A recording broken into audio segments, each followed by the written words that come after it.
Once your trees have been painted at least twice so it's nice and solid, we can begin adding our patterns. At your tables, you'll have a tray of scraps, mostly all rectangles and squares of various thicknesses. Please do not draw a shape on the paper and cut it out. One, this is going to take you an extremely long time to do. Two, you waste a lot more paper. We are going to use all of this paper eventually. My kindergartners have been doing a very nice job of making sure they don't throw too much trash away, but you might find things like this or this. Please don't throw these back in the tray. These were things that students didn't follow directions on anyway, and then they also threw it back in the tray. Decide what colors you'd like to do, where you'd like to do it. You might want to do some on your tree, some on your background, and then kind of measure how big you want it to be. You don't want them to be so tiny like this that it takes you a million years to fill up the space. However, you do need to make several layers. So if I wanted to start with a small square and then pick a different color for the background, there's a 2-layer right there. And it looks like it'll fill up more space. So you have the option to either use the tap and glue or the glue sticks, whichever is going to work for you. These will probably work better when you're gluing the pieces onto the background. But if you're just gluing these two pieces together, you could probably easily rub some of the glue stick on the back, and it'll be less messy as well. Now, how do you make a whole bunch of these without going crazy? Well, you have strips. What you should do is take a strip, whichever size you want to use, figure out the size you want to be for your background, what you want it to be. And then you can measure so you get the same shape every time.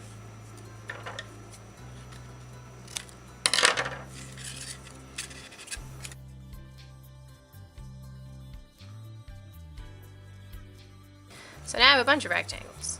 It's not quite as wide as this one, so I'll probably need to change the centerpiece as well.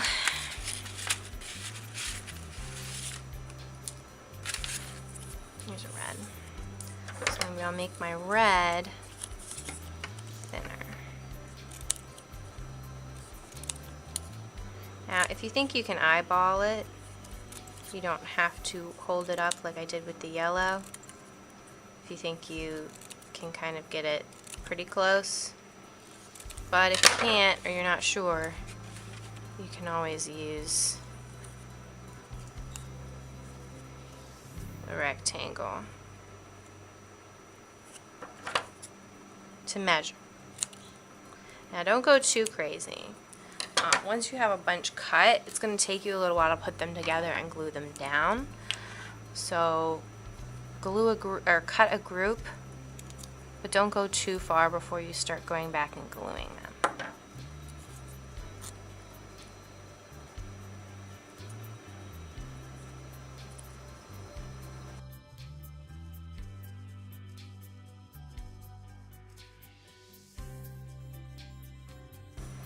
Alright, so I have an extra here. That's okay. I'll move my extras over for later. And I can start deciding where I want to put these. I think I decided to put them on my ground. So I can decide if I want them to be one row and then do a different color, or do 2 rows of the same thing.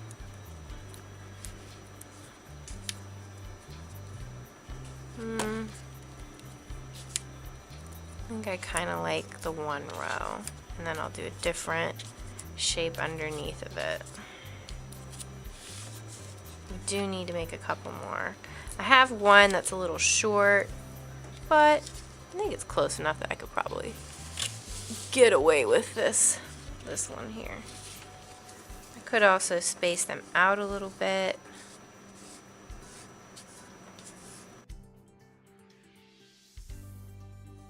But you can always make more if you need to.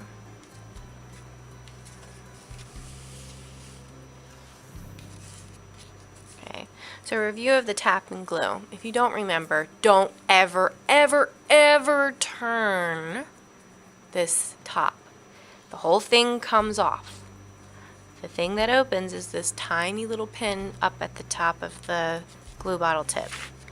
All you have to do, without opening anything, because you can't open it, just shake it upside down so the glue works its way into the tip, and then push down on the table so this tip gets pushed in. It's against the table. You might have to do it a couple times in order for the glue to come out, but eventually you'll see small dots of glue. I'm not squeezing it when I'm pushing, or I will get a huge puddle. You only need small dots. These are small pieces of paper. A couple dots, little dots, are perfect. Hold it down once you have it on your paper. Don't just tap it and move on. Hold it down for a few minutes or a few seconds. Count in your head if you want.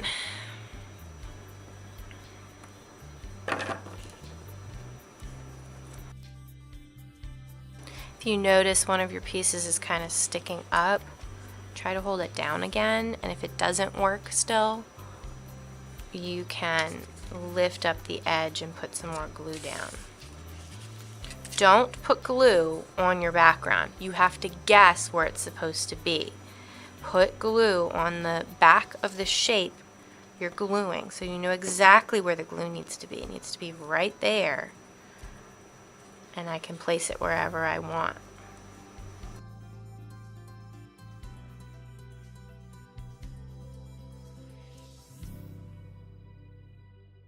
So now I might decide to do a different pattern or shape row underneath. While you're working though, you can see there's a lot of glue on this tip. Even though it's not cleanup time, you shouldn't let this glue sit too long or it will start to dry. So get a paper towel and pinch around the tip. Pinch around the tip and twist. Gets rid of most of the glue. Okay, I'm just going to show you how to easily make a couple other shapes, and then you can get started.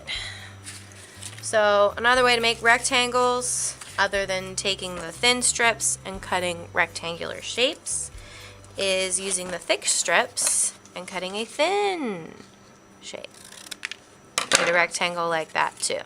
Okay, you can also make those into squares or other rectangles. If you wanted to make a triangle, all you got to do is make a square first and then cut diagonally from one corner to the other, and you get triangles. If you wanted to do circles, circles are probably the trickiest one. Start with a square and then curve off just the corners.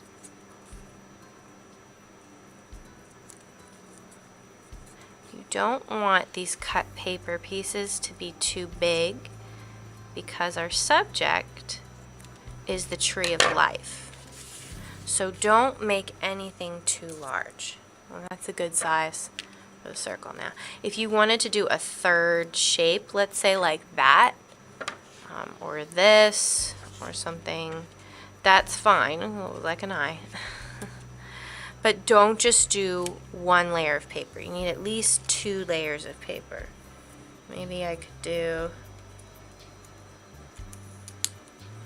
a rectangle and a circle sideways, like that. and go across.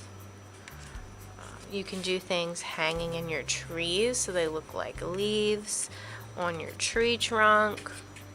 There's different things that you can do. On this tree, you can see some of them I forgot to do a second layer on, but for the most part they all have 2 layers.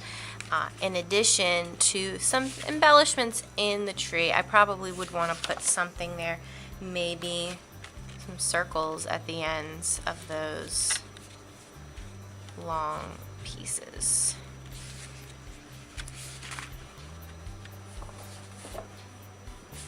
One thing you want to be wary of, like I said, is not making them too small.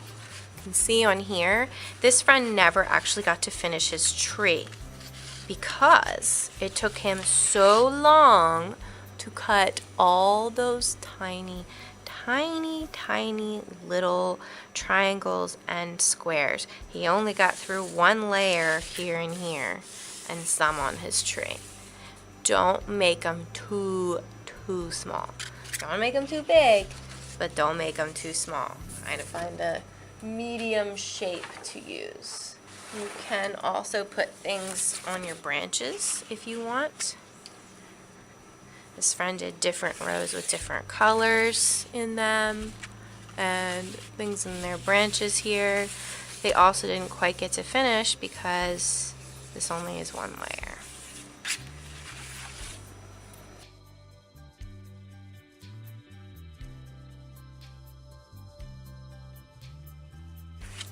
After you've done your layers, I did some up my trunk, on the branches, on the ground, is adding embellishment. Just like we talked about with Marc Chagall, and liking shiny gold metallic things, but also broken buttons or pieces of glass that make it look like jewels or something expensive. We're adding a few pieces of sequins here and there to make the picture look a little more special, more shinier. So up front is a couple of little containers filled with very small pieces of sequins. Some of them are circles, stars, geometric shapes, and there's also some beads as well.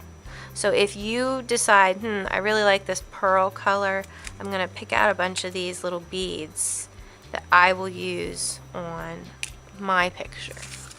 You can use those to add another layer to some of your work. But you can see I didn't add it everywhere. I only picked, let's see, 1, 2, 3, 4, 5, 6, 7 pieces. So about 7. You don't want to do too many because then it's very distracting and we don't want to be distracting. I also chose color patterns. So on the tree trunk, I chose silver and gold. On this one, I know it's sideways, it's hard to see. On the ground, I chose some purple and a little bit of silver. On these leaves that I made with the long strip and some triangles, which is essentially 2 layers because you have one above the other. You're using 2 colors. They're just not on top of each other. I did these little blue pieces of sequins. Alright. I didn't even do it on all of them. I skipped this one. Don't go crazy. Pick about 7. Go to your seat. And then you will definitely need to use the tap and glue. Pick where you want one to go. Press down. Let's see. Pick where you want one to go. This one fell off, so we'll glue something back on here.